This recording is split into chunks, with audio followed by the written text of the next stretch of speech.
ఒక ప్రత్యేకమైనటువంటి కార్యక్రమాన్ని ప్రకటించేదానికి మిమ్మల్ని అందరినీ ఆహ్వానించి మీ ద్వారా ప్రజలకి తెలియాలని.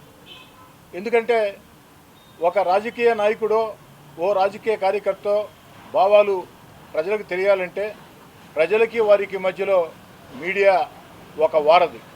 అందుకే మీడియా ద్వారా వాళ్ళకి తెలియజేయాలని ప్రత్యేకంగా ఆహ్వానించడం జరిగింది. ఈ యొక్క కార్యక్రమం ప్రత్యేకమైన కార్యక్రమం ఏమిటంటే నన్ను ప్రశ్నించవచ్చు.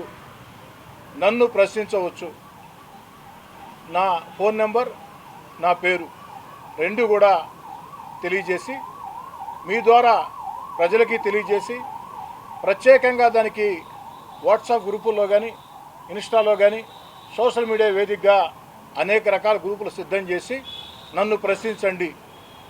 అయితే దీని ఉద్దేశం ఏంటంటే నాకు ఒక ఆలోచన. ఓ ప్రజాప్రతినిధి దైవాంశ సంభూతులేం కాదు.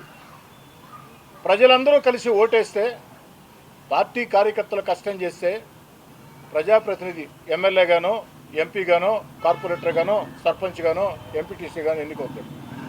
మరి ప్రజాప్రతినిధులు దైవాంశ సంభూతులుగా భావించి ఎవరికి వారు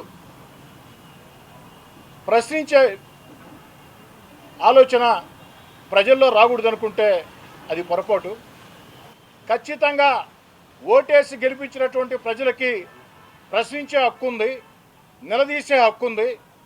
అందుకే ప్రజల్లో కూడా ప్రశ్నించే తత్వం రావాలా. ముఖ్యంగా యువత రాజకీయాలకి దగ్గరగా రావాలా. యువత రాజకీయాలకు దగ్గరగా వచ్చినట్లయితే ఖచ్చితంగా ఈ దేశం ఇంకా ఇంకా ఇంకా ఇంకా ముందుకు సాగుతుంది.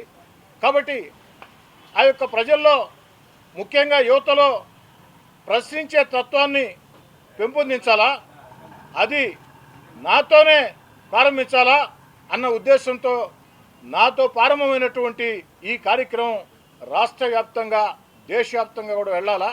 ప్రతి ప్రజాప్రతినిధి కూడా ఇదే విధంగా ప్రశ్నించే తత్వాన్ని ప్రోత్సహించాలా. ఎప్పుడైతే ప్రజల్లో ప్రశ్నించే తత్వం వస్తుందో, యువతలో ప్రశ్నించే తత్వం వస్తుందో, ప్రజాప్రతినిధుల్లో కూడా జవాబుదారీతనం ఉంటుంది, బాధ్యత ఉంటుంది, ఒళ్ళు దగ్గర పెట్టుకుని పనిచేసే అవకాశం ఉంటుంది, నేల మీద నడిచే అవకాశం ఉంటుంది.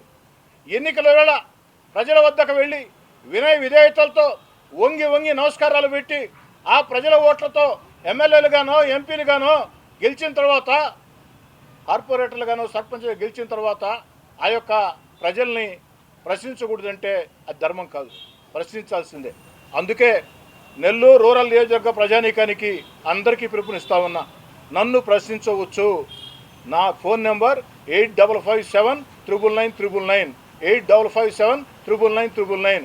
ఫోన్ ద్వారా ప్రశ్నించవచ్చు, వాట్సాప్ ద్వారా ప్రశ్నించవచ్చు, లేదా సోషల్ మీడియా ద్వారా ప్రశ్నించవచ్చు, లేదా నేరుగా ఎమ్మెల్యే కార్యాలయానికి వచ్చి ప్రశ్నించవచ్చు.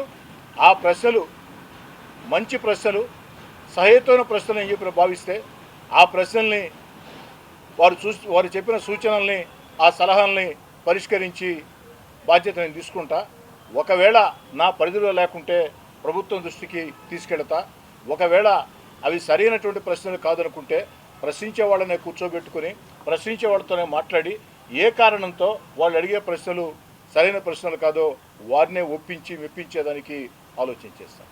ఎందుకని చెప్తున్నానంటే ఓ ప్రజాప్రతినిధికి ప్రజలకి మధ్యలో కుటుంబ బంధం ఉండాలి. ఆ కుటుంబం బంధం ఉండాలంటే, ఆ ప్రజలకు చెరువు కావాలంటే ప్రజాప్రతినిధులు హుందాగా ఉండాలా.